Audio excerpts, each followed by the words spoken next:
Bismillah. Memasuki acara yang kedua, yaitu sambutan. Sambutan akan disampaikan oleh Kak Kurnia selaku founder dari Komunitas Muda Inspiratif. Waktu dan tempat dipersilahkan.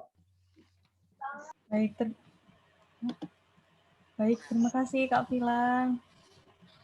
Assalamualaikum warahmatullahi wabarakatuh. Puji syukur kita panjatkan kepada Tuhan Yang Maha Esa karena atas berkat rahmat dan karunia-Nya sehingga kita dapat mengikuti acara seminar pada hari ini. Saya Kurnia selaku founder Komunitas Muda Inspiratif mengucapkan terima kasih banyak kepada teman-teman peserta yang telah mengikuti acara seminar. Terima kasih juga kepada Kak Keisha selaku narasumber serta kepada teman-teman panitia yang telah bekerja keras untuk menyiapkan acara pada pagi hari ini. Tak lupa pula saya ucapkan terima kasih kepada sponsor kita yaitu Ines Kosmetik serta para media partner yang turut mensukseskan acara pada hari ini. Semoga ilmu yang kita dapatkan pada acara hari ini bisa bermanfaat bagi kita semua. Setelah acara hari ini kita akan mengadakan berbagai seminar dengan tema-tema yang menarik yang lain. Oleh karena itu, pantau terus IG kami @komunitas muda inspiratif dan jangan lupa ikuti acara-acara kami selanjutnya. Demikian sambutan dari saya. Mohon maaf apabila ada kata yang kurang berkenan. Wassalamualaikum warahmatullahi wabarakatuh.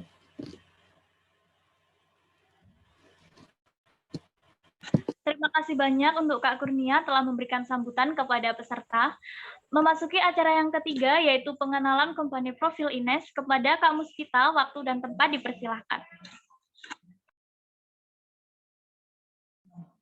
Terima kasih kepada Mbak Vila ya selaku moderator dan terima kasih juga kepada Mbak Kurnia dan terima kasih kepada seluruh panitia komunitas muda inspiratif dan terima kasih juga kepada para peserta webinar yang hadir pada siang hari ini ya menjelang siang hari. Assalamualaikum warahmatullahi wabarakatuh. Salam sejahtera buat kita semua. Perkenalkan, nama saya Muspita Sari, perwakilan dari Ines Kosmetik Medan. Ines adalah BOM lokal yang didirikan di Singosari, Malang, Jawa Timur.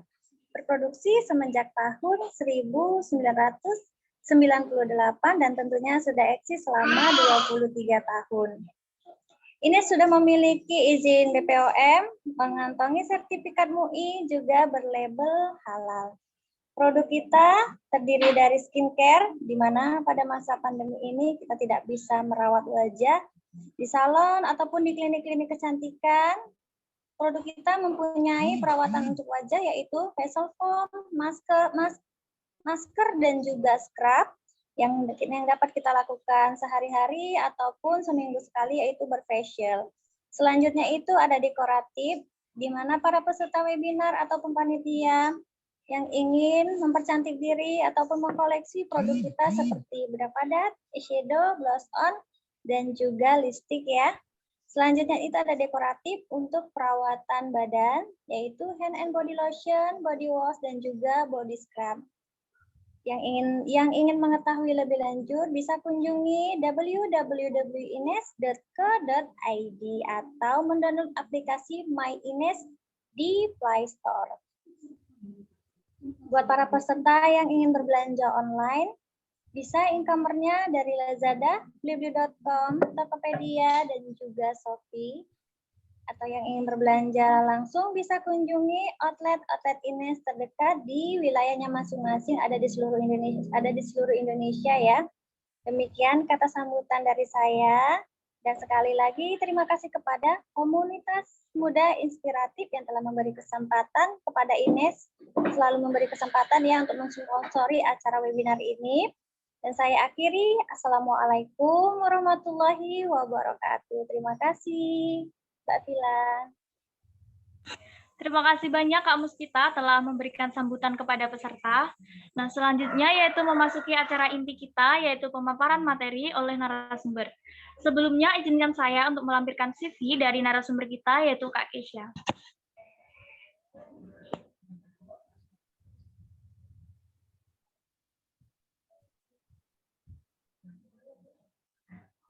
Seperti yang kita ketahui, narasumber kita pada pagi hari ini yaitu Kak Putu Keisha Permana Putri.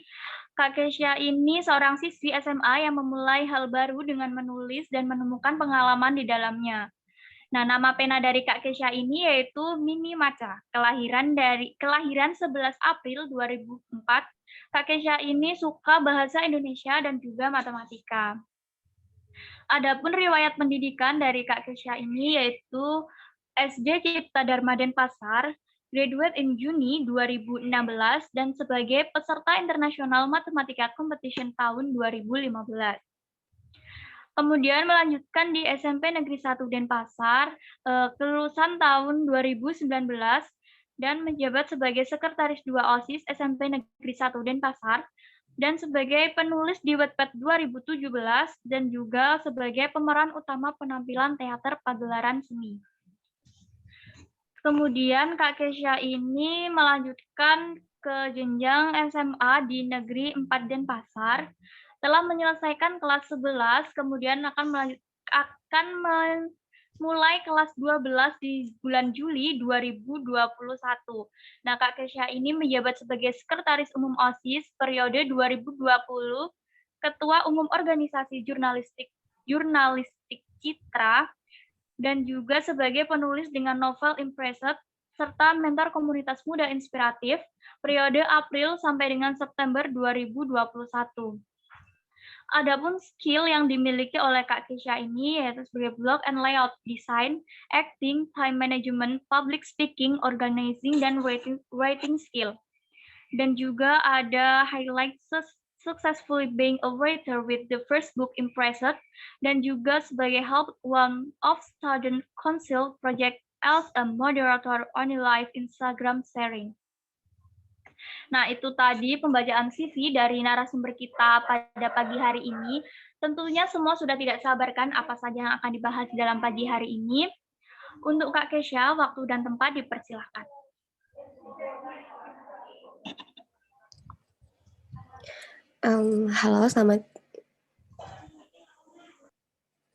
Halo, sebelumnya selamat siang. Saya ucapkan Om Swastiastu, Assalamualaikum warahmatullahi wabarakatuh. Shalom, salam nama budaya, salam sejahtera bagi kita semua.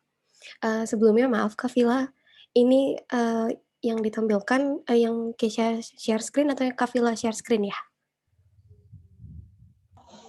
Kak Kesha mau share screen sendiri atau? Boleh. Oh ya. Ya. Ya udah Kesha yang share screen ya Kak Vila ya. Iya, Kak. Sebelumnya apakah suaranya Kesha terdengar, Kak? Sudah sangat jelas, Kak. Oh ya, terima kasih.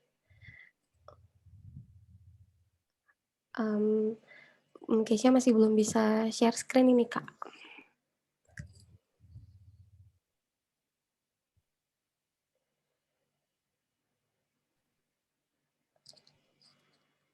Halo Kak Vila? Iya, Kak, sebentar ya. Oh iya, Kak, baik. Halo sebelumnya teman-teman yang udah join pada hari ini. Terima kasih sudah datang di seminar kita pada hari ini ya.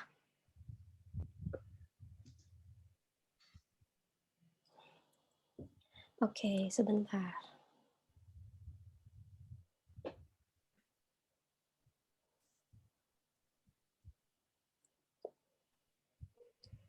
Oke, apakah sudah terlihat ya di layar, Kak? Sudah, Kak.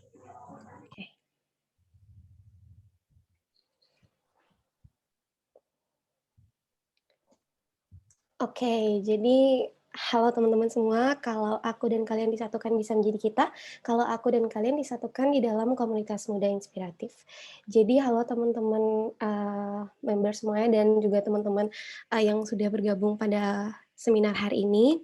Semoga kabarnya baik ya, dan jangan lupa makan siang nih kalau yang belum makan siang. Oke, jadi sesuai dengan pembahasan kita di seminar hari ini, Kesha bakalan bawain materi tentang how to make our own story alive dan confidence therapy. Jadi kita nggak perlu lama-lama lagi, kita langsung ke topiknya ya. Jadi di sini bakalan ada beberapa diskusi yang kita bahas, yaitu tentang konsep di dalam menulis, gimana caranya kita menyampaikan suatu cerita dengan baik, lalu gimana sih caranya membuat suatu cerita itu supaya lebih hidup, dan tentang confidence therapy dan apa sih pentingnya confidence therapy itu di dalam kehidupan kita.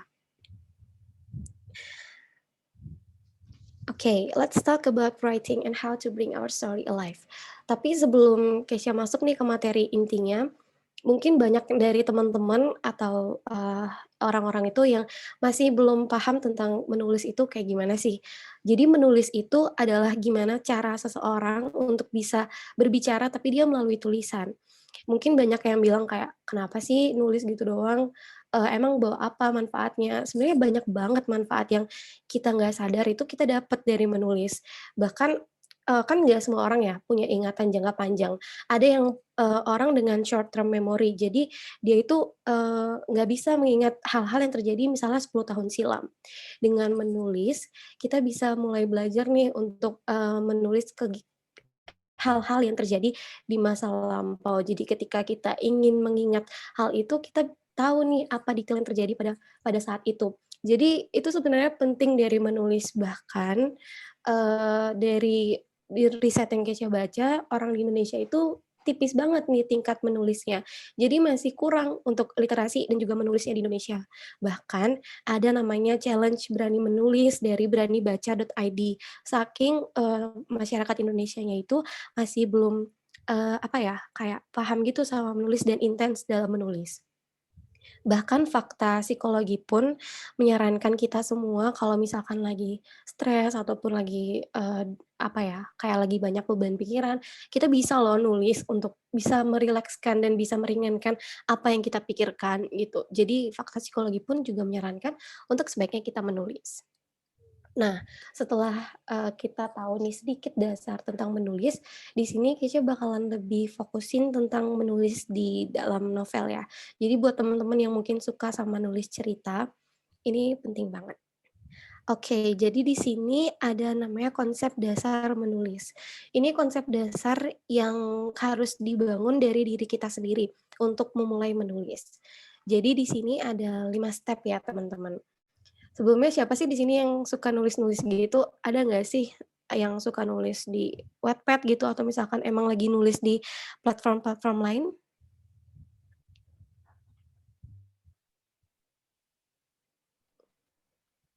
Nggak ada ya? Kayaknya sih ada ya, cuman, gini ya, belum berani bicara, nggak apa-apa. Oke, jadi, di sini ada 5 konsep dasar menulis yang, dari Kesha bisa sampaikan. Yang pertama itu tulis apa aja. Tulis apa aja itu ya terserah kalian, mau nulis apa aja di dalam kalian mulai menulis suatu cerita. Karena kan jenis genre cerita itu banyak banget ya, nggak cuman tentang romance, ada horor, thriller, komedi, banyak banget genrenya. Jadi, ketika kalian ingin mulai untuk menulis, jangan ragu ya untuk mulai karena kalian bisa nuangin apapun yang ada di imajinasi kalian nih ke dalam tulisan kalian. Emang banget huruf pertama ataupun kalimat pertama di dalam menulis itu susah, susah banget untuk kita bisa tuangkan, tapi percaya atau nggak percaya setelah kalian berhasil nulis kalimat pertama, paragraf-paragraf selanjutnya itu bakalan lebih mudah untuk kalian tulis. Jadi step pertama itu pokoknya tulis apa saja, jangan takut untuk memulai pada intinya.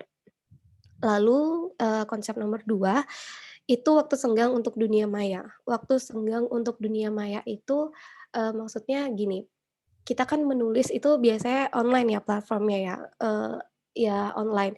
Jadi kita harus menyisihkan sedikit waktu untuk, dunia maya kita untuk menulis. Bedakan antara real life dan juga di dunia maya kita. Karena ketika kita menulis, kita memang harus menyisihkan ya minimal sehari kita menyisihkan beberapa menit gitu. Biasanya kalau Kesha sendiri, nulisnya itu di rentang jam 10 malam ke atas gitu. Nggak tahu ya ini mungkin, subjektifnya Kesha aja kayak kalau misalkan jam-jam segitu tuh lagi ngalir aja energinya dan ide-idenya itu langsung masuk gitu banyak. Jadi di jam-jam segitu tuh enak banget buat nulis gitu, apalagi sampai subuh gitu. Habis itu ke konsep nomor 3 ya. Konsep nomor 3 itu pelajari tata cara menulis. Kenapa ini ditaruh di nomor 3? Karena wajar ketika orang mulai menulis atau ketika kita baru pertama kali menulis, kita nggak sadar sama kesalahan yang kita buat. Kita masih belajar menyesuaikan gimana sih tulisan yang baik, atau gimana sih, cara membuat pembaca itu bisa senang membaca cerita kita. Itu kan hal pertama jika salah nggak apa-apa, tapi kalau kita sudah belajar, maka itulah diperbaiki ke depannya. Keisha pun begitu. Pertama kali menulis nggak sebagus setelahnya gitu. Jadi banyak banget hal-hal yang perlu dipelajari setelah tulisan pertama kita. Pelajari dialog teksnya, kosakatanya, mungkin, belajar dari KBBI juga gimana cara nulis yang baik, itu perlu dipelajari setelah kita memulai untuk menulis. Lalu step keempat, yaitu kita harus punya yang namanya target dalam menulis. Mungkin, banyak yang suka menargetkan kalau misalkan di platform online ya, pembacanya banyak, terus kayak, aku mau didatengin sama pembaca yang 1.000 nih misalnya di, salah satu platform. Mungkin itu sebagai target, tapi target belakang. Target utama kalian itu gimana caranya bisa menyelesaikan tulisan yang sudah kalian buat. Jadi intinya selesaikanlah apa yang sudah kalian mulai gitu.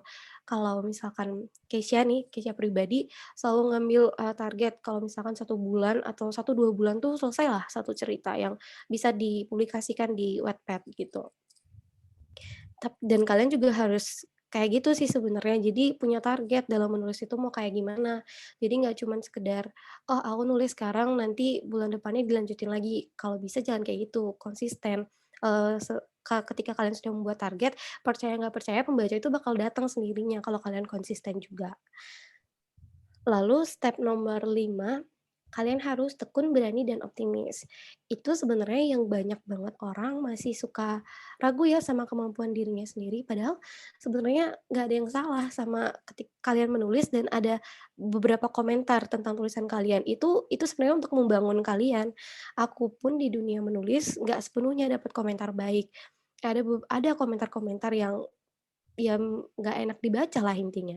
Tapi itulah yang membangun semangat dan jadi kayak, "Oh, aku harus bisa nih ngebuktiin kalau tulisan aku nih masih bisa bagus dan enak dibaca." Jadi intinya harus tekun, berani, dan optimis ya kalau misalkan lagi nulis. Jangan takut untuk mulai. Oke, setelah kita bahas tentang konsep dasar dari menulis, yang ada 5 ini, kita akan lanjut bahas tentang cara menyampaikan cerita yang baik. Mungkin banyak ya yang suka dengar kayak, show don't tell, itu konsep menyampaikan suatu cerita yang memang sering dilakukan oleh seorang penulis. Ada kalimat dari 2 tokoh ternama, dari Barbara Dream, dia "Tell me it is an essay, if you show me it is a story." Lalu John Wooden juga berkata, "Show me what you can do, don't tell me what you can do." Kayak istilah kasarnya itu kalau konsep show don't tell nih, buktiin dong jangan cuma ngomong doang. Nah itu terapin dalam kita menulis cerita nih. Pembaca itu ingin cerita yang kita tulis itu sampai ke pembaca. Apa yang ingin kita sampaikan terhadap si tokoh itu sampai ke pembaca. Pembaca nggak mau nih cuman sekedar membaca cerita yang feel-nya hanya dapat di awal, terus di akhir tuh kayak biasa aja. Pembaca nggak mau yang seperti itu sebenarnya. Pembaca mau yang nyampe ke hati mereka sebenarnya. Oke, jadi sesuai dengan konsepnya ya, show don't tell. Telling itu artinya bercerita. Jadi pembaca itu nggak terlibat di dalam cerita kalian. Ini kalau istilah simpelnya kayak kita lagi curhat sama temen nih, kita kayak cuma sekedar cerita aja. Temen itu bakalan ngerespon kayak biasa aja.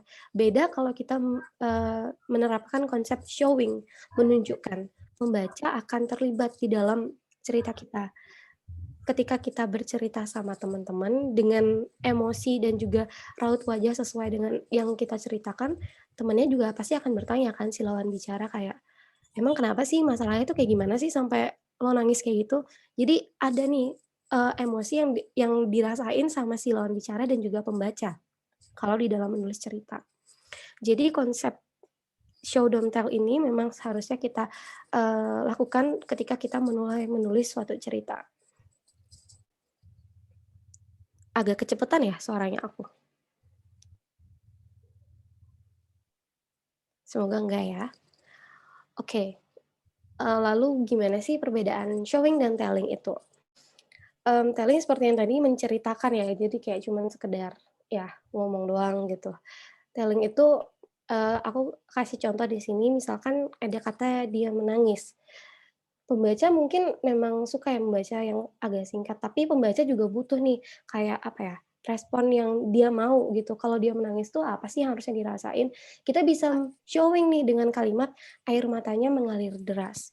Dengan begitu pembaca bisa lebih membayangkan dia menangis kayak ya ampun dia menangis. Jadi kayak gitu bisa jatuh pembaca membayangkannya. Lalu ada kata dia tersenyum. Kita bisa menunjukkan kata itu dengan bibir melengkung seperti bulan sabit. Jadi pembaca akan langsung membayangkan nih, oh bulan sabit tuh gimana ya? Bulan sabit dia langsung membayangkan bentuk huruf C gitu. Jadi pembaca akan langsung, oh iya bulan sabit itu kan kayak lagi orang tersenyum. Kita juga sudah menambahkan indera di bibir ya. Jadi ya lebih jelas gitu, lebih ditunjukkan kalau dia tersenyum. Lalu ada kata dia tertidur. Cara lain menunjukkannya itu adalah ketika kita bilang matanya terpejam dan kepalanya sudah nyaman di bantalnya. Itu kita tahu bahwa, oh dia udah terpejam nih matanya, dia udah tertidur artinya. Lalu ada kata aku lelah. Cara lain menunjukkannya itu adalah tubuhku tidak kuat lagi dan kakiku sudah lelah gitu. Nah, disitulah kita juga bisa menunjukkan gimana seseorang keadaan lelah dengan menambahkan kalimat-kalimat yang menunjukkan keadaan seseorang lelah. Jangan cuma bilang dia lelah, tapi kita juga perlu tahu dia lelah kenapa, apa yang sampai bilang dia itu lelah gitu. Jadi kita bilang dengan tubuhku tidak kuat lagi, kakiku terasa pegal, kayak gitu. Nah ini perbedaan showing dan telling kalau misalkan di dalam suatu kata-kata gitu ya. Kalau misalkan yang ini, nah ini adalah perbedaan showing dan telling di dalam narasi suatu cerita. Kita ambil langsung dari Impressed ya, dari buku pertamanya Keisha yang udah terbit 1 bulan lalu. Langsung ambil dari buku sini aja biar lebih enak gitu. Nah, misalkan kita mau menyampaikan sesuatu tentang gadis itu khawatir akan akibat jika dia terlambat. Itu kan telling ya konsepnya. Kita menceritakan bahwa si gadis ini takut nih, khawatir akan akibat jika dia terlambat. Tapi kan pembaca bakalan bingung kalau misalkan kita cuma nulis kayak gitu doang. Pembaca bakalan mikir, emangnya apa akibatnya kalau misalkan dia terlambat? Emang dia khawatir soal apa? Kan gitu jadinya kalau pembaca membaca kayak gitu ya. Jadi kita bisa showing nih, nunjukin dengan kalimat seperti yang ada di PowerPoint. Gadis itu mulai berpikir yang tidak-tidak, gimana kalau misalnya ia menjadi target operasi kakak kelasnya? Bagaimana dengan menjadi daftar murid pertama di ruang konseling? Atau bertemu dengan laki-laki kurang ajar yang ingin menyelamatkannya dari hukuman terlambat? Nah, akibat-akibat yang target operasi, daftar murid pertama, itu termasuk kekhawatiran si gadis. Jadi kita bisa menunjukkan kekhawatiran si gadis dengan cara teknik showing ini. Jadi membuat pembaca itu lebih dapat nih feel dari kekhawatiran si gadis tuh kayak gimana gitu. Jadi kalau misalkan nulis cerita jangan bingung lagi ya. Oke. Lalu ini ada yang namanya gimana sih cara buat showing dan telling itu supaya lebih seimbang. Kan memang ya harus lebih ditonjolin menunjukkan showing dibanding tellingnya. Tapi antara kedua itu juga harus seimbang nih, karena kalau pembaca baca cerita yang isinya showing doang, kayak bertele-tele gitu, pembaca juga jadi bosen karena kok panjang banget sih narasinya. Kan banyak juga ya pembaca yang bosen kalau ngelihat narasi panjang banget, dan ada juga yang malah lebih suka baca narasi doang, tergantung kesenangannya masing-masing. Nah, lalu apa sih gimana cara biar seimbang?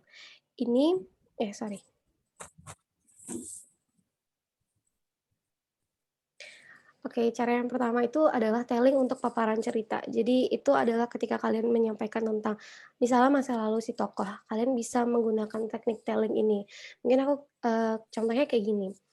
Danilo tidak tahu apa yang terjadi dengan kedua orang tuanya 10 tahun silam. Ayahnya pergi membawa koper dan ibunya juga pergi tanpa pamit kepadanya dan adiknya. Itu adalah teknik telling untuk kita bisa menceritakan tentang masa lalu si tokoh yang akan membuat pembaca jadi bertanya-tanya. Dia kenapa sih? Kok dia tiba-tiba bisa kayak gini? Itu bakalan membuat pembaca meningkat rasa ingin tahunya supaya pembaca membaca cerita kita lagi. Lalu cara membuat yang seimbang kedua, yaitu telling untuk kecepatan cerita atau pace-nya cerita. Misalkan kalian itu mau menceritakan tentang perjalanan seseorang dari Bogor ke Bandung ya. Kalian kan nggak mungkin gitu menceritakan apa yang terjadi di perjalanan itu selama 4 jam nonstop di dalam suatu cerita. Itu bakalan membuat pembaca bosan baca ceritanya. Jadi disitulah teknik telling berfungsi. Jadi kalian bisa menceritakan kayak perjalanan itu memakan waktu 4 jam, sesampai di Bandung mereka langsung bersiap-siap untuk pergi ke hotel gitu misalnya. Langsung dicepetin gitu, supaya pembaca nggak terasa bosan. Tapi kalau misalkan memang ada poin yang harus ditunjukkan selama kejadian itu terjadi, tunjukkanlah gitu. Jadi nggak apa-apa kalau misalkan, selama menulis cerita itu ada teknik penggabungan antara showing dan telling-nya. Sama seperti nomor 3 ini memang penggabungan antara showing dan telling itu harus dilakukan. Karena pembaca juga ingin membaca cerita yang dia diceritakan, tapi dia juga ditunjukkan gimana. Seperti contohnya yang ini, lelaki itu kesal, sangat kesal. Tak henti-henti ia menghentakkan kaki dengan raut mukanya yang masam itu. Alisnya berkerut dan ia melipat tangannya. Pandangannya terus menatap gadis yang masih tidak mengerti dengan maksudnya. Kalimat yang di bold itu merupakan teknik telling ya. Dia itu menunjukkan lelaki itu kesal, sangat kesal. Dia tuh menceritakan lelaki itu kesal, sangat kesal. Lalu gimana cara dia menunjukkan? Ya udah penulis menambahkan narasi dengan si lelaki menghentakkan kakinya, raut mukanya masam. Dia itu adalah cara penulis menggambarkan, rasa kesal dari si lelaki itu. Jadi penting untuk membuat teknik showing dan telling itu harus seimbang ketika kita menulis suatu cerita. Lalu gimana sih cara misalkan kita untuk menghindari teknik telling nih? Ada 2 cara. Yang pertama, kita harus mendeskripsikan dengan jelas, gambarkan dengan jelas apa yang ingin kita sampaikan. Misalnya peristiwanya si tokoh, atau kejadian-kejadian yang dialami, di dalam cerita itu, alurnya, masa lalu si tokoh atau konflik. Itu kita gambarkan dengan jelas, deskripsikan. Jadi kita bisa menghindari teknik telling ketika kita sudah mendeskripsikan dengan jelas. Lalu yang kedua, itu adalah kita libatkan seluruh panca indera kita, raba, dengar, lihat, cium, rasa, itu libatkan. Jadi ketika seorang penulis ingin menyatakan suatu tokoh ketakutan, itu tambahkan dia mendengar, suara langkah kaki, dia melihat ada bayangan kilat putih, dia merasakan aroma-aroma wewangian yang seharusnya tidak ia cium. Jadi yang kayak gitu libatkan semua indera supaya pembaca lebih merasakan perasaan si tokoh ini ketakutan atau tokoh ini tuh benar-benar takut gitu ada di tempat ini. Ketika sudah melibatkan itu, akan lebih mudah untuk menyangkut perasaan pembaca ke dalam cerita kalian, git gitu. Lalu oke, ini sebenarnya adalah poin penting di dalam, materi kita pada hari ini ya. Gimana cara membuat cerita kita lebih hidup? Ini ada 4 cara. Yang pertama itu detail, sama kayak teknik telling tadi, tapi di sini adalah detail untuk kita bisa lebih menghidupkan cerita kita. Carilah peristiwa-peristiwa yang memang relate gitu mungkin. Jadi dan dideskripsikan sejelas-jelasnya. Dan supaya pembaca itu bisa juga merasakan apa yang dirasakan, oleh si tokoh atau apa yang ingin disampaikan penulis. Ketika kita menyampaikan dengan detail, pembaca juga bisa menangkap maksud yang, penulis sampaikan untuk suatu cerita, gitu. Jadi detail itu memang sangat penting ya untuk kita menghidupkan suatu cerita. Jangan cuman sekedar kita buat kayak apa ya, misalnya kita mau nulis tentang seseorang yang patah hati, ya udah jelasin dia patah hati, tapi kita nggak jelasin dia patah hatinya kenapa sih, emang apa yang buat dia patah hati, itu kita nggak jelasin jadi membuat pembaca bingung, nggak terasa jadinya hidup ceritanya, gitu. Lalu teknik kedua, yaitu think about it. Bayangkan adegan yang ada di dalam cerita itu di dalam imajinasi kita. Buat skenario di kepala kita. Biasanya sebelum aku mulai menulis satu chapter di Wattpad ya, aku selalu membayangkan kayak, misal aku punya tokoh namanya Auriga dan Milka. Misalnya Auriga itu mau samperin Milka nih, jadi aku ngebayangin dulu di, kepala aku, kira-kira dia mau samperin kemana, lalu apa yang terjadi sama Milka.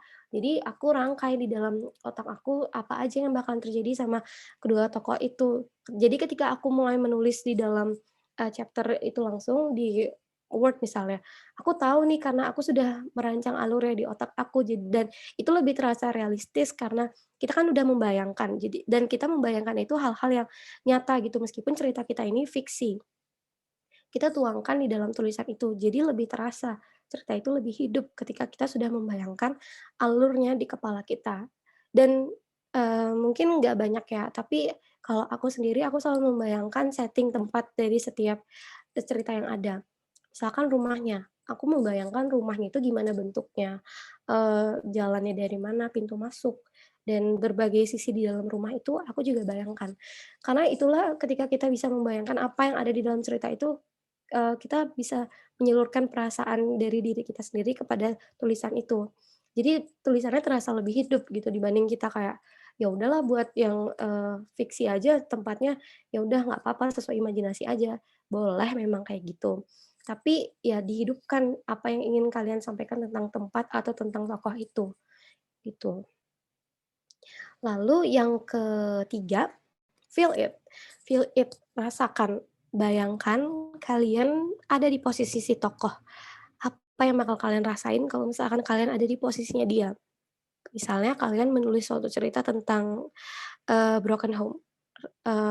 Misalkan kalian tidak mengalami, tapi rasakan, apa sih yang dirasakan oleh seorang anak broken home supaya perasaan nyata itu tersalurkan. Mungkin kalian bisa riset ya, nggak selamanya nulis itu dari imajinasi, tapi perlu riset juga, untuk hal-hal yang tidak kita ketahui. Jadi riset itu memang perlu di dalam menulis dan rasain apa yang si broken home itu rasakan gitu. Kayak dia sedih, ya rasakan sedihnya itu gimana. Jadi supaya kita itu juga tahu gitu loh, sebagai penulis sendiri tahu apa yang ingin disampaikan si tokoh kepada pembaca. Jadi pembaca juga dapat feel-nya dari kita. Antara penulis dan cerita yang dia tulis harus punya chemistry. Kalau misalkan nggak punya, agak susah gitu. Lalu yang keempat, yaitu dialog. Buat dialek atau gaya khas bicara dari tokoh-tokoh ya. Jadi bisa dibilang sebagai pembeda antara satu tokoh dengan tokoh lainnya. Mungkin ada yang satu tokoh ini ngomongnya suka lebih kasar, ini sukanya nyerocos, atau dia punya dialek Sunda-Sunda gitu. Biasanya aku cari inspirasi di lingkungan sekitar ya tentang gaya bahasa dari teman-teman aku, kayak gimana sih caranya mereka bicara, ngobrol sama seseorang. Atau misalkan aku punya peran guru, aku mengamati tingkah guru, gimana sih caranya guru itu berbicara dengan muridnya atau menyampaikan suatu hal. Itu perlu banget untuk dicari dari lingkungan sekitar. Dengan begitu artinya kita kayak menerapkan apa yang terjadi di lingkungan sekitar kita ke dalam tulisan kita kan. Itu bisa lebih membuat tulisan kita terasa hidup dibanding kita hanya, kayak ya udah sekedar menulis dialog asal-asalan gitu. Itu lebih membantu dan, aku biasanya nulis cerita memang berdasarkan inspirasi dari hal-hal yang terjadi di sekitar aku, di lingkungan sekitar aku, dan itu sangat-sangat membantu kita untuk menghidupkan suatu cerita. Karena kita punya nih imajinasi nyatanya, gimana caranya kita tuangkan ke dalam imajinasi di, cerita kita ini. Jadi itu dia 4 cara untuk kita bisa menghidupkan suatu cerita. Mungkin setiap, penulis punya cara yang berbeda-beda ya. Kalau ini dari aku sendiri adalah seperti ini untuk menghidupkan suatu cerita. Jadi pada intinya rasakan dan bayangkan gimana kalau kalian yang ada di posisi si tokoh. Dan kalian juga harus memikirkan, mau dibawa kemana nih ceritanya? Apakah berakhir bahagia atau berakhir sedih? Itu harus dipikirkan juga. Dan di sini ada satu coretan kalimat. Di mana kita harus menjadikan tulisan kita itu sebagai kehidupan kita nih, kayak yang mau kita ciptakan, ceritakan, dan harapan kisahnya. Kita harus menulis dengan nyata. Kan banyak ya, banyak banget orang yang kayak, "Aku nggak dapet nih, pacar yang ganteng kayak di real life-ku. Aku mau buat tokoh yang ganteng yang buat aku bisa terpesona kalau aku nulis ini." Banyak orang yang kayak gitu. Jadi dia, nggak dapet di dunia nyata, dia nulis supaya dia, bisa mendapatkan apa yang ingin dia dapatkan di dunia nyata. Meskipun dia tulisnya itu fiksi ya, tapi kan bisa dibagi kebahagiaannya kepada banyak orang, gitu. Jadi pada intinya menulislah dengan nyata dan jujurlah ketika kita menulis. Lalu, oke, kita bakalan bahas tentang confidence therapy. Ini adalah, suatu terapi kepercayaan ya, tentang menulisnya. Kita sudah, bahas tadi tentang teknik menghidupkan cerita, teknik menyampaikan suatu cerita yang baik, dan konsep dasar di dalam menulis. Sudah kita bahas sebelumnya.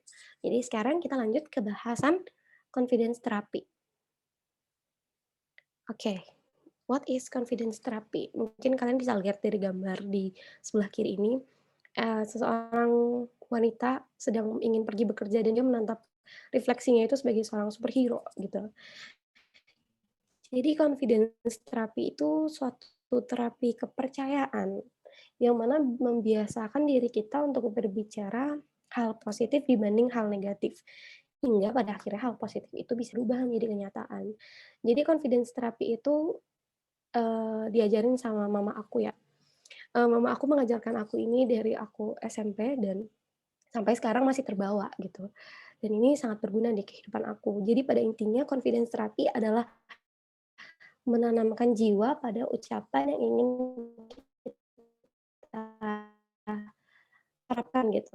Kita menanamkan jiwa, kalau kita sudah menanamkan jiwa dan chemistry sama ucapan kita, yakin ucapan itu akan adalah doa ya. Jadi itu adalah confidence terapi. Oke, apa sih hubungannya dengan menulis? Selain, kita bahas tentang itu, sekalian ceritain ya tentang perjalanan aku di Wattpad ya. Ini yang paling kiri adalah cover pertama cerita Impreset. Lika-liku perjalanannya itu panjang banget. Dari aku pertama kali nulis di Wattpad 2017 sampai di 2021 baru Impreset terbit. Jadi 2017 ini udah ada Impreset. Dapat 1 juta pembaca itu di Juni ya 2018 dapat 1 juta pembaca. Dapat 3 juta pembaca di 2019.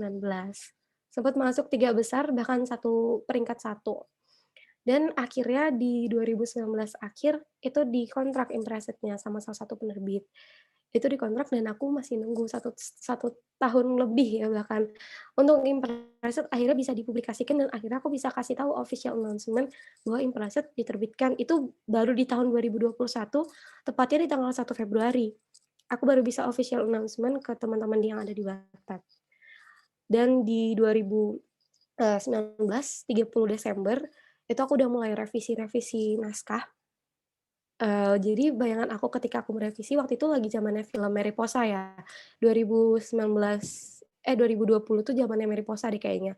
Aku revisi Impreset itu sampai Maret 2020. Jadi pada saat aku revisi itu bayangan aku gini, kalau Impreset dijadiin film, gimana ya cara buat biar tokohnya itu saling membaur, jadi aku menambahkan karakter-karakter yang sebelumnya di Wattpad itu nggak ada. Jadi kalau misalkan kepo banget, harus beli bukunya. Dan biasanya ketika aku menulis, aku juga ngerasain apa yang si tokoh rasain ketika dia itu, adegan sedih, biasanya nggak jarang aku menangis juga kalau misalkan itu lagi adegan sedih, gitu. Dan akhirnya di 2021 bulan Mei, iya Mei, Impreset sudah bisa ada dan terbit gitu. Untuk, di toko buku kayak menyusul. Dan itu adalah perjalanan aku dari 2017 sampai 2021 ini. Mungkin aku nggak tahu ya, tapi dari dulu 2017 itu aku nggak pernah berharap bahwa cerita aku ini bisa dinovelkan bahkan. Tapi pada akhirnya di 2018 aku mulai berpikir, kayak cerita aku ini emang harus dinovelkan deh, bagus gitu. Sudah banyak memang penerbit, yang masuk, cuman yang serak di hati itu belum ada waktu itu. Jadi ya udah aku menunggu dan pada saat itu aku cuman bilang kayak, kalau memang misalkan dinovelkan, berikan yang terbaik gitu aku bilangnya. Dan pada saat Impreset sudah official announcement, aku itu bilang gini sama Tuhan, kayak kalau misalkan bukan jalannya Impreset untuk terbit di bulan April, kalau misalkan Impreset bukan jalannya terbit di bulan Februari, semoga pas ulang tahunnya aku itu sebagai kado. Dan ternyata memang nggak terbit di bulan Februari, ada pengunduran dan ternyata itu terbitnya di bulan April gitu, udah official announcement sebaran poster, itu di bulan April. Jadi aku menyadari bahwa ketika kita sudah menanamkan jiwa pada ucapan kita, itu percaya nggak percaya itu bakalan bisa jadi kenyataan. Terapinlah terapi kepercayaan ini sama diri kalian sendiri. Yakin kalau misalkan hal-hal yang kalian ucapkan itu sebenarnya bisa untuk kalian dapatkan. Itu kayak kita membangun energi positif untuk diri kita sendiri.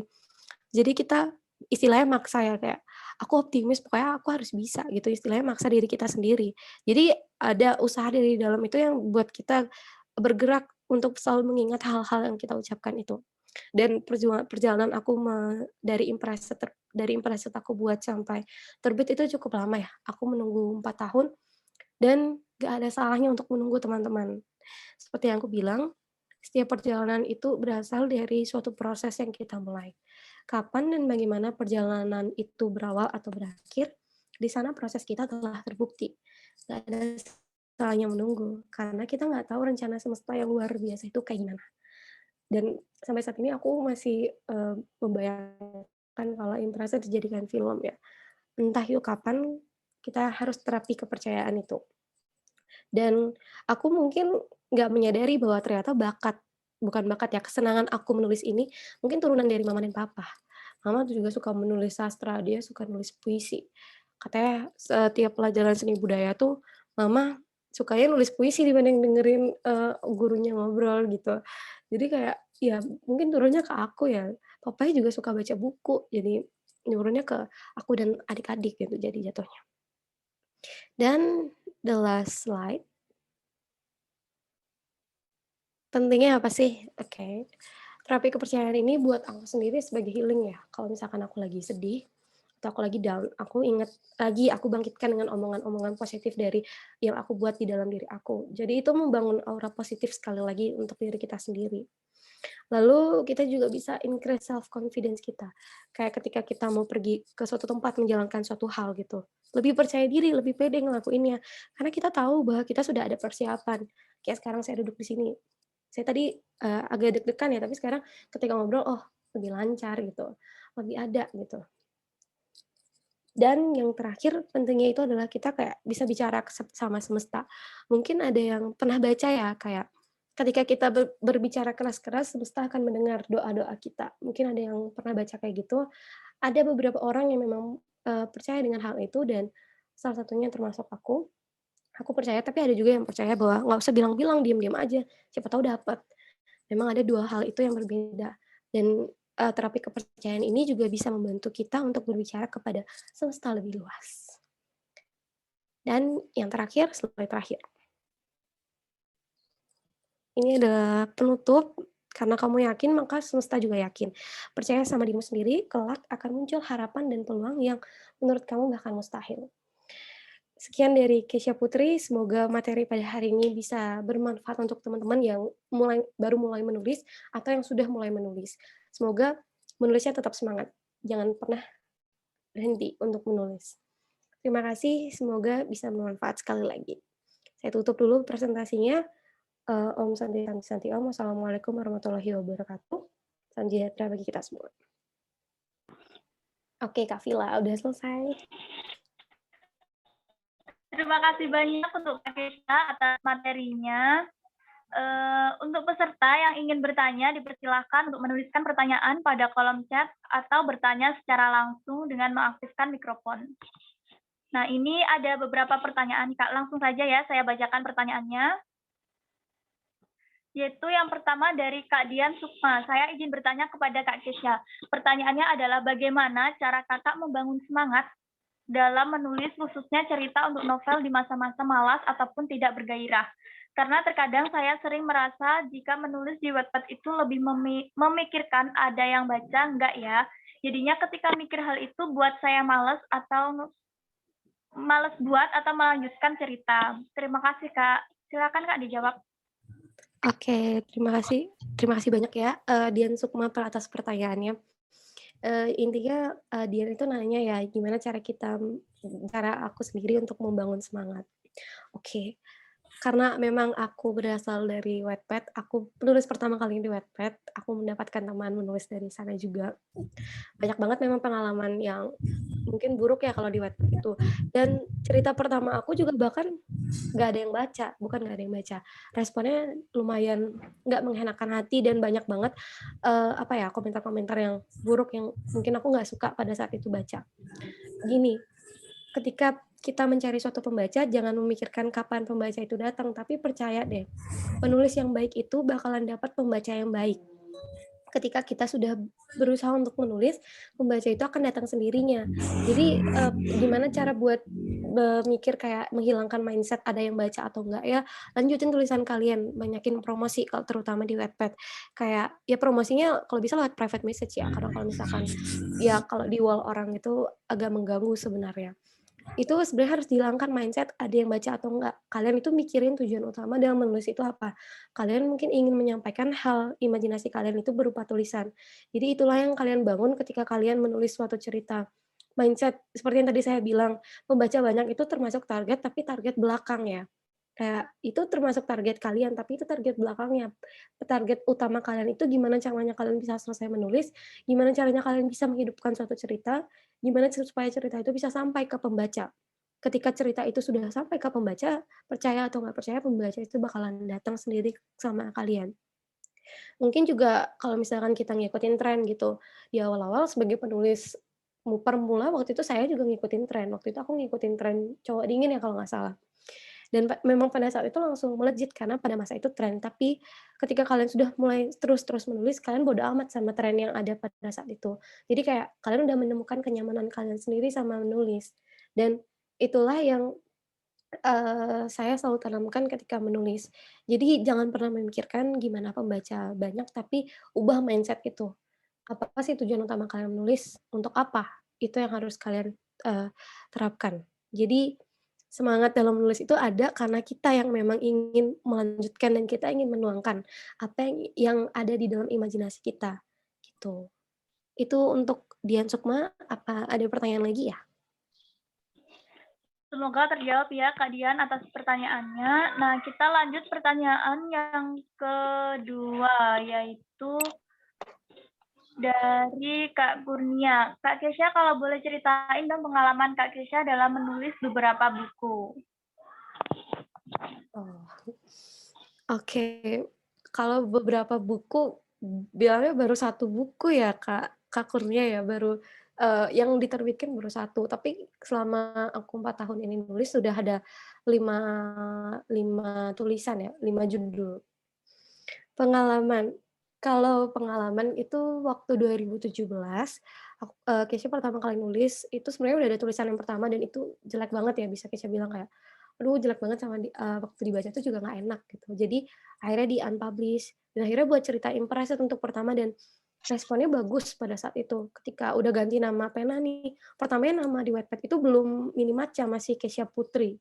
Terus sadar kayak, pembaca bosan kali dengan nama asli, cari nama lain, kebetulan suka maca, jadi ya udah deh Mini Maca, dan ternyata itu namanya juga membawa mungkin keberuntungan ya kalau misalkan dibilang, pembaca itu bertambah. Dan di 2017 Kesha udah, nulis 2 cerita, Impressed dan juga Behavior. Mungkin nggak bisa ditampilkan di sini gimana cover-nya, dan ya Behavior itu sequel ya dari Impressed. Lalu di tahun 2018, 1 Januari tepat banget, itu kalau nggak salah publish cerita ketiga, judulnya Gerhana. Dan sempat hiatus juga setahun gitu, karena waktu itu lagi kayak SMP ya, lagi belajar-belajarnya, lagi hektik. Jadi, nulisnya itu di akhir 2018 kalau nggak salah. Nulis cerita yang genrenya lumayan keluar dari genre biasanya Kesha, ada thriller-nya sedikit di cerita keempatnya itu. Dan itu cukup lama prosesnya, hampir 1 tahun Kesha baru selesaiin itu. Sebenarnya itu nggak baik ya, jadi kita harus punya target gitu, dan itu salahnya juga di situ. Jadi banyak pembaca yang nunggu dan pada akhirnya hilang sendirinya ketika kita sudah lama gitu upload-nya. Dan cerita terakhir ini nomor 5, yang kelima, baru aja dibuat di 2020 dan sampai sekarang memang masih, dilanjutkan gitu. Jadi itu adalah beberapa pengalaman aku dalam menulis 5 cerita itu. Ya, itu aja sih untuk Kak Kurnia. Semoga pengalaman aku bisa nanti membantu Kak Kurnia ya. Lanjut pertanyaan selanjutnya ya Kak ya. Iya Kak Vila. Dari Kak Kita. Apakah Kak Kesha pernah menghadapi writer's block dan bagaimana cara kakak menanganinya? Oke, halo Kak Sita. Menghadapi seorang setiap penulis itu pasti ada yang pernah mengalami writer blocks, termasuk Kesha sendiri. Waktu itu nulis cerita keempat itu memang, mengalami writer blocks ya, kayak nggak tahu tiba-tiba idenya mampet dan nggak berasa ingin melanjutkan suatu cerita nih. Kayak nggak tahu mau melanjutkannya ke arah mana, gimana mau menyelesaikan itu, Kesha nggak tahu pada saat itu. Jadi yang harus, yang waktu itu Kesha lakuin itu, Kesha diem, terus Kesha cari keluar, cari inspirasi di luar waktu itu. Kayak duduk di tempat, di kafe gitu deh kayaknya. Langsung cari inspirasi, kayak apa sih yang bisa aku tulis lagi untuk kelanjutannya ini, gimana ya sebenarnya harus dilanjutkan ceritanya ini. Dan biasanya Kesha itu juga nonton film sama dengerin lagu, karena banyak banget lagu-lagu itu yang sebenarnya bisa dijadikan inspirasi juga.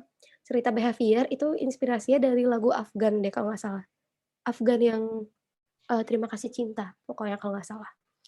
Dan dari dengerin lagu, nonton film, baca buku-buku lagi, apa, ganti-ganti alur-alur yang ada, kayak coret-coret storyboard-nya, itu membantu Kesha untuk menghadapi writer blocks-nya Kesha sendiri. Jadi, sebenarnya setiap penulis itu bakalan ada aja fase mengalami itu, dan gimana balik lagi ke masing-masing kita gimana cara menyelesaikannya. Kalau aku selalu ingat bahwa apa yang sudah aku mulai harus aku selesaikan dengan baik. Itu Kak Syita, semoga bisa membantu kalau misalkan Kak Syita mengalami writer blocks ya. Semoga terjawab ya Kak Syita atas pertanyaannya. Lanjut pertanyaan yang selanjutnya, yaitu dari Kak Dian Sukma. Bagaimana awal mula kakak ketika mulai memperkenalkan dan mempromosikan kepada orang-orang bahwa kakak itu menulis? Misalnya kakak membuat cerita di Wattpad, dan bagaimana cara menghindari rasa kurang percaya diri ketika mempromosikan cerita yang kita buat kepada orang-orang. Oke, halo Kak Dian Sukma lagi. Mungkin Kak Dian Sukma juga suka nulis nih ya di Wattpad. Gimana oke, pertanyaannya cara memperkenalkan dan promosi yang pertama ya. Waktu pertama kali aku promosi, aku melalui private message orang-orang, yang pokoknya random aja di Wattpad yang aku ketemuin waktu itu. Dan aku mulai, private message kalau aku menulis suatu cerita. Lalu waktu itu ada yang, message balik gitu, kayak menawarkan untuk ikut bergabung di dalam satu grup kepenulisan. Aku ikut bergabung di sana aku punya banyak teman gitu. Banyak juga kok, sekarang itu di Instagram tuh kayak, komunitas menulis yang dari Wattpad. Jadi bisa di sana kalian itu mempromosikan, cerita-ceritanya. Dan memang pertama kali itu aku pedein aja diri aku sendiri kayak karena memang pada saat itu niat aku ingin mencoba untuk menulis ya, karena aku sudah membaca Wattpad dari 2017 awal, jadi ingin mencoba untuk menulis, di Wattpad. Dan, cara aku menghindarinya karena aku yakin aku sudah menulis yang baik, jadi aku percaya diri sama tulisan aku sendiri. Meskipun pada saat itu masih banyak dapat komentar yang kurang enak seperti yang aku bilang sebelum-sebelumnya gitu. Dan caranya untuk, kita promosi dengan pede, ya udah kita bilang aja kalau misalkan kita sedang menulis suatu cerita, semoga dibaca dengan baik dan semoga ini ceritanya bisa, apa ya, menghibur gitu loh. Gitu sih kalau misalkan, aku sendiri promosi sama orang-orang. Selain itu, kita juga promosinya ke teman-teman nih, ke sosial media kita yang kita punya, sama banyak banget juga pokoknya komunitas di Instagram ataupun Twitter, banyak banget sekarang komunitas menulis di Wattpad gitu, dan ikutin grup-grup kepenulisan gitu kalau bisa, di situ banyak teman nambah. Gitu untuk Kak Dian Sukma, semoga bisa membantu ya. Jangan pernah takut intinya kalau promosi di Wattpad.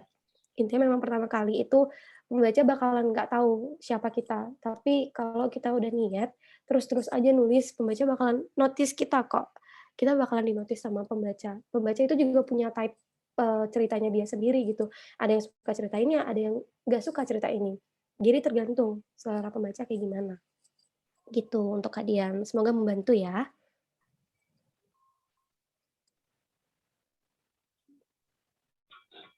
Lanjut ke pertanyaan selanjutnya, yaitu dari Kak Hanifah. Izin bertanya Kak, bagaimana mencari ide atau tema yang menarik buat cerita agar cerita tersebut belum ada yang buat di dalam cerita, apakah harus banyak menggunakan majas, apa bagaimana, dan apakah dalam menulis disesuaikan dengan ide atau sesuai dengan gaya sendiri? Oke, Assalamualaikum Hanifah. Di sini aku izin jawab ya. Sebelumnya halo, terima kasih atas pertanyaannya. Gimana cara kita mencari ide atau tema yang menarik ya buat cerita agar cerita tersebut belum ada yang buat? Jadi itu maksudnya lebih kayak gimana cara kita buat keunikan untuk cerita kita sendiri ya? Kalau misalkan dari pengalaman pribadi nih, kita ambil pengalaman dari lingkungan nyata kita, ambil dari kehidupan sehari-hari kita. Lihatlah pertemanan yang ada di, lingkungan kita, gimana sih, kisah-kisah mereka. Misalkan kisah cinta nih, ada yang patah hati, ada yang putus, ada yang galau sama masa lalunya. Nah, dari hal-hal nyata itulah yang kita kembangkan, yang itu dijadikan sebagai ide dan inspirasi untuk kita menulis suatu cerita. Itu bisa membuat cerita kita menarik nih, karena kan bisa jadi antara satu teman yang ada kita di kehidupan nyata ini beda nih sama cerita orang-orang.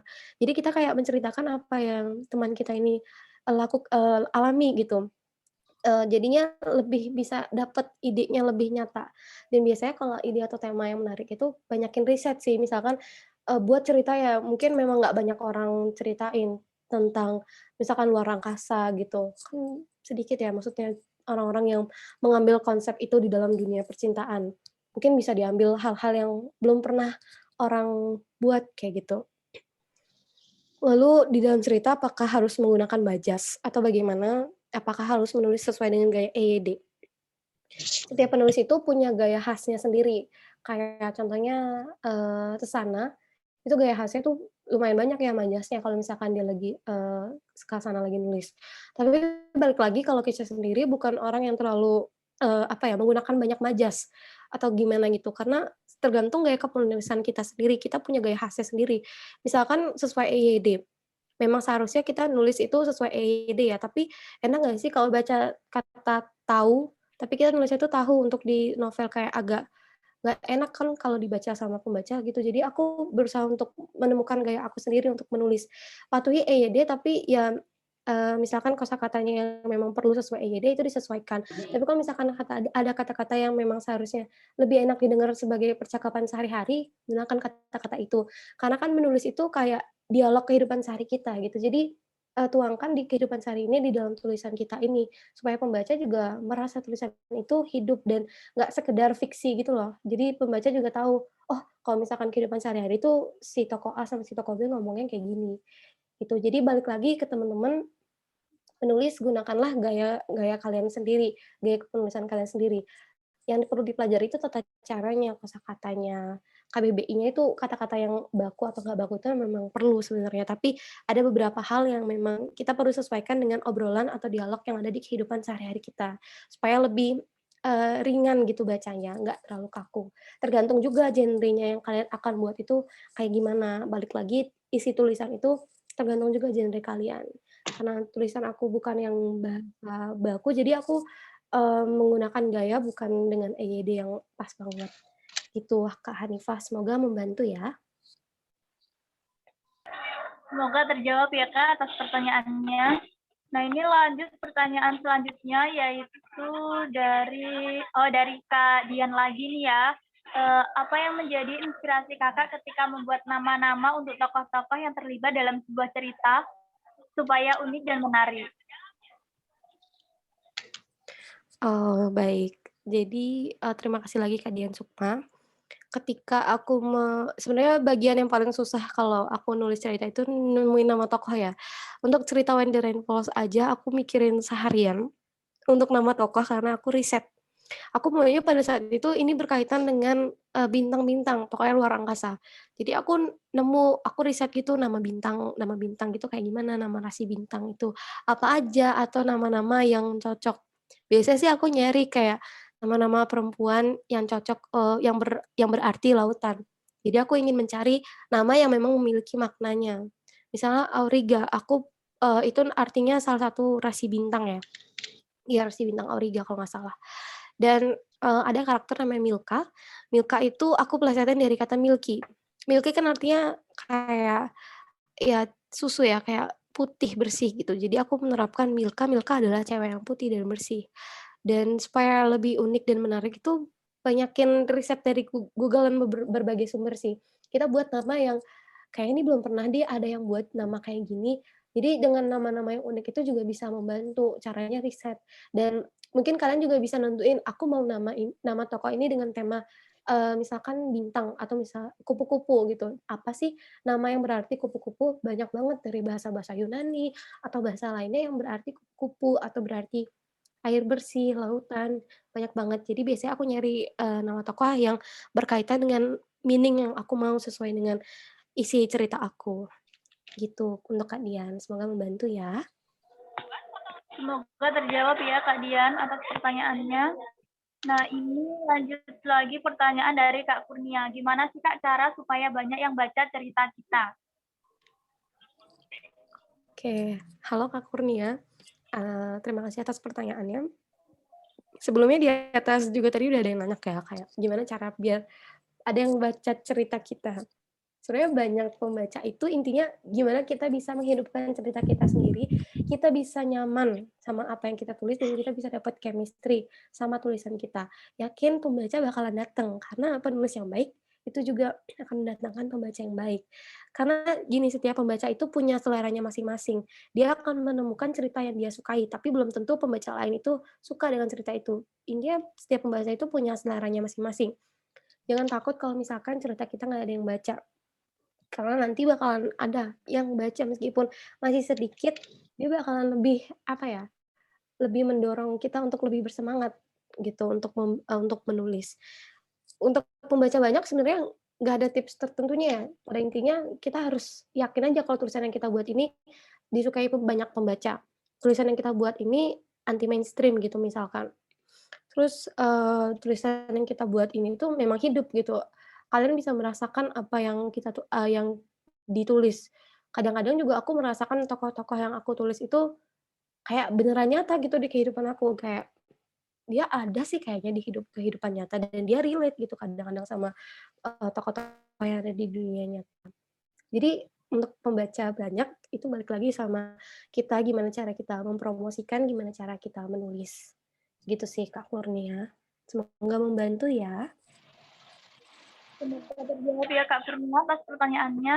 Nah, ini ada 3 pertanyaan terakhir, yaitu ada 4 pertanyaan terakhir, yaitu yang pertama dari Edi Surya Dharma, yaitu apa yang mendorong untuk menulis impresif ini, bagaimana peran orang tua dan keluarga terhadap Kak Kisha?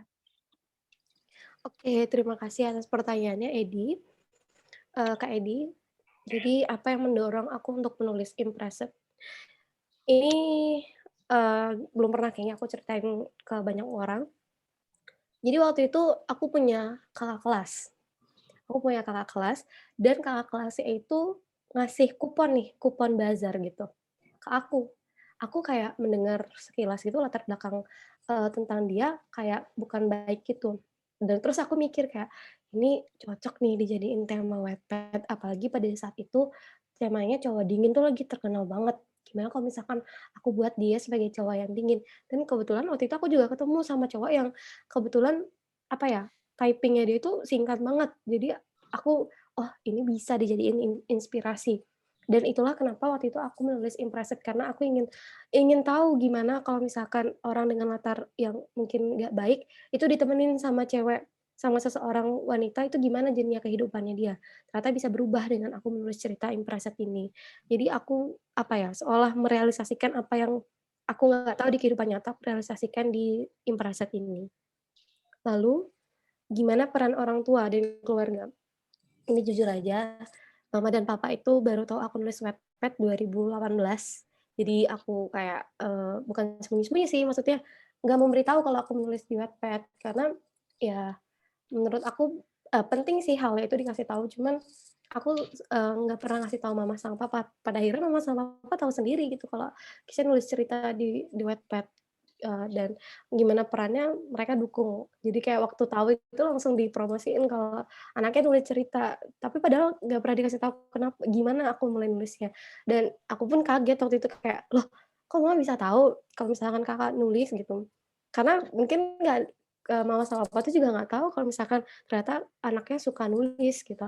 Dan, mereka sangat sangat, apa ya, membantu aku selama aku menulis, bahkan selalu support dan dukung aku kalau misalkan, "Ya udah kalau misalkan Kakak suka nulis, dilanjutin, ditekunin," gitu. Dan sampai novel yang Parasat pun terbit, masih sangat didukung gitu sama aku menulis. Dan lebih terbuka aja kalau misalkan ternyata aku udah bilang kalau misalkan aku menulis. Gitu Kak Vila, semoga Kak Edi, cukup puas ya sama jawabannya.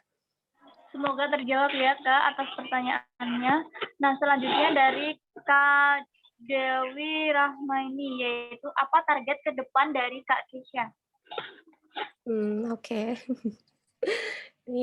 Ini kalau bisa dibilang ini mama ya. Ini target ke depan dari Kakak, dari Kak Kesha. Terima kasih atas pertanyaannya.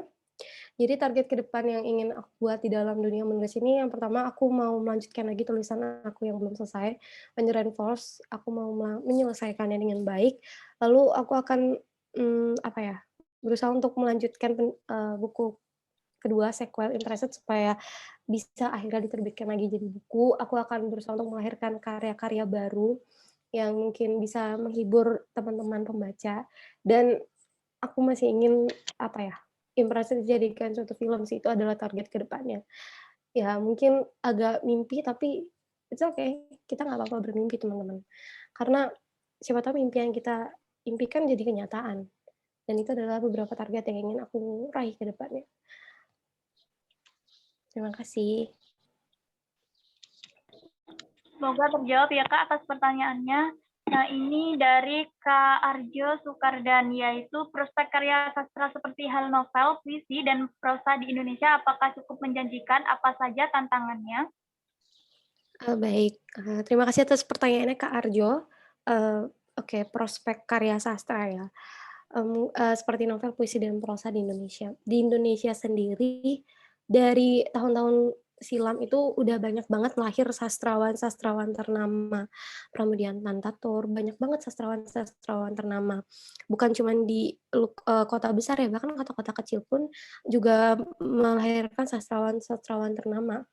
Prospeknya itu, bukan cukup menjanjikan karena masyarakat Indonesia itu suka yang namanya dunia halu, dunia imajinasi. Jadi, masyarakat itu mengkonsumsi cerita-cerita yang bisa menyenangkan hati mereka, bisa, apa ya, menambah keinginan mereka akan suatu hal yang mereka nggak bisa dapatkan di dunia nyata. Dengan kita menulis novel, puisi, ataupun prosa, itu bisa menambahkan, apa ya, menambah pengetahuan pembaca dan masyarakat juga terutama, dan itu juga bisa membantu mereka untuk bisa, terhibur dan lebih senang dalam menjalani kehidupannya, karena mereka sudah membaca hal-hal yang mereka senangi, gitu. Tapi tantangannya juga banyak. Gimana caranya kita bisa bersaing dengan banyak penulis gitu misalkan bilangnya ya. Dan karena memang sekarang ini sudah banyak sekali muncul-muncul penulis yang bukan cuman berbakat lagi, tapi memang udah luar biasa. Gimana caranya kita bisa sejajar ataupun lebih daripada, seseorang yang sudah ada itu. Di situlah tantangan terberatnya sebenarnya, gimana cara buat hal yang kita tulis ini bisa unik seperti yang tadi ada yang ditanyakan dari Kak Hanifah ya. Gimana caranya supaya lebih unik dan juga lebih, apa ya, nggak terlalu mainstream dibanding cerita-cerita yang lain. Itu sebenarnya tantangan dari kita. Bahkan kan banyak penulis yang udah terkenal, kalau terbit buku langsung banyak yang borong. Nah, gimana caranya kita orang yang belum siapa-siapa ini bisa terangkat menjadi siapa-siapa. Di situ tantangan terberatnya sebenarnya. Tapi tantangan itulah yang memang harus kita lalui kalau kita sudah tekun. Kalau bisa jangan jadikan menulis itu sebagai, apa ya, minat, tapi jadikan sebagai hobi kalian. Tapi karena ketika kalian udah nggak minat, kalian nggak akan melanjutkan lagi. Tapi kalau kalian udah suka, kalian akan terus menulis dan menulis. Mungkin ada titik bosannya, tapi kalian balik lagi karena menulis itu dunia kalian, gitu. Semoga terjawab ya Kak Arjo. Terima kasih atas pertanyaannya.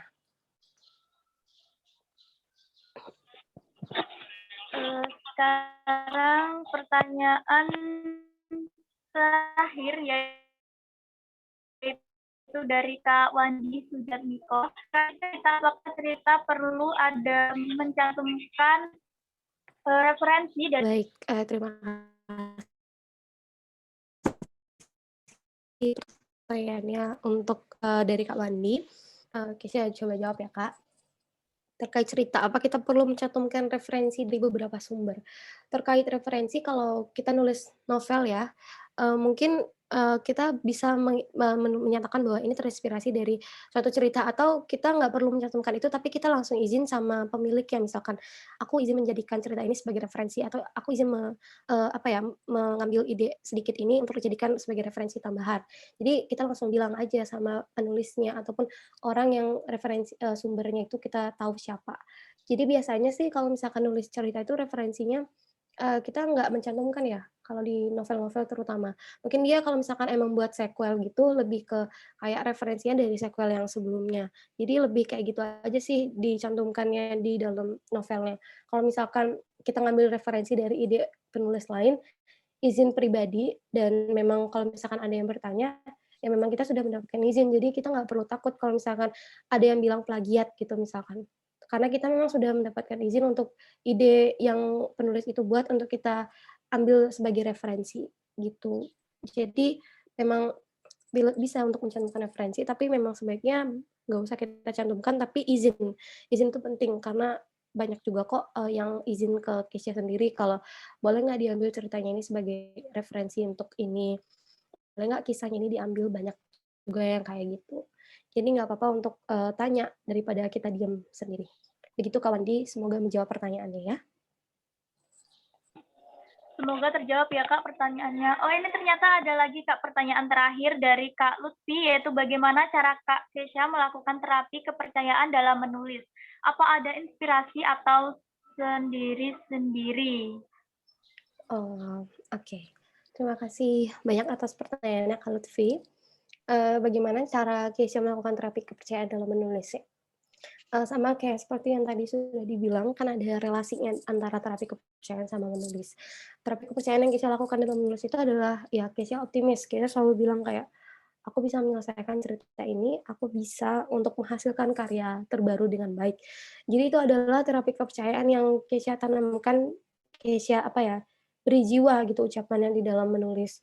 Supaya pada akhirnya Kesha sadar bahwa Kesha menulis itu untuk ini gitu. Jadi sebenarnya kalau misalkan dibilang target utama seorang penulis pasti ya terkenal ya atau karyanya banyak dibaca, dan itu memang salah satu target Kesha juga, karyanya banyak dibaca.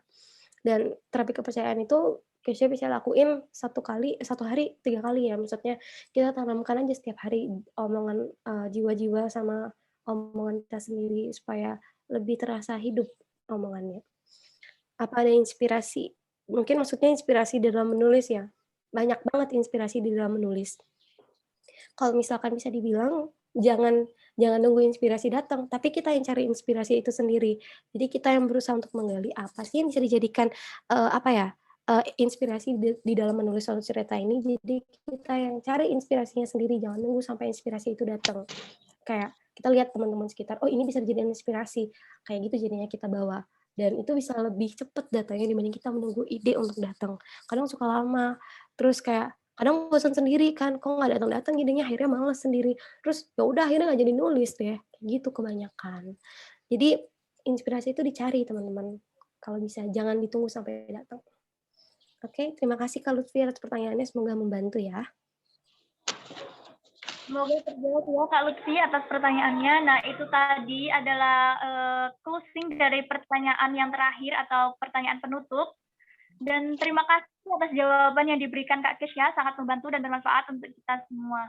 Alhamdulillah.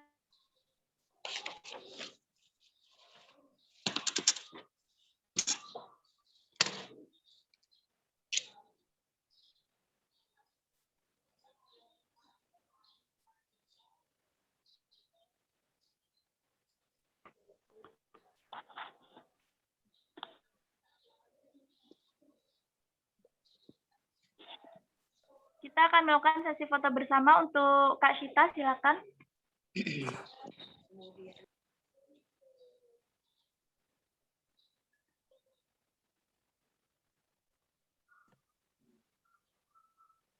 Aku bakalan foto ya, jadi buat semuanya boleh open kameranya dulu. Jadi yang belum dibuka kameranya boleh dibuka dulu sebentar baru kita foto.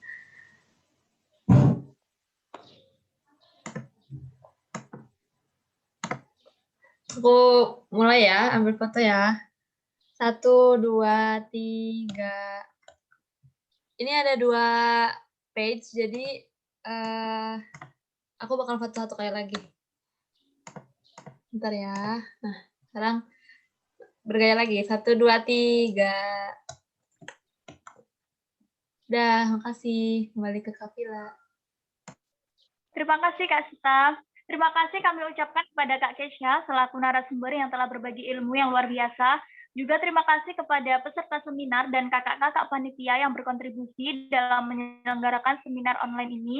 Baiklah teman-teman semuanya, demikian acara seminar pada pagi hari ini. Akhir kata, saya selaku moderator undur diri. Semoga kita dapat bertemu kembali pada acara selanjutnya. Terima kasih. Terima kasih semuanya teman-teman. Semoga materi hari ini bisa membantu ya. Saya juga tutup dengan Om Santi Om. Wassalamualaikum warahmatullahi wabarakatuh. Salam sejahtera bagi kita semua. Shalom. Salam nama budaya. Terima kasih. Terima kasih juga Kak Vila.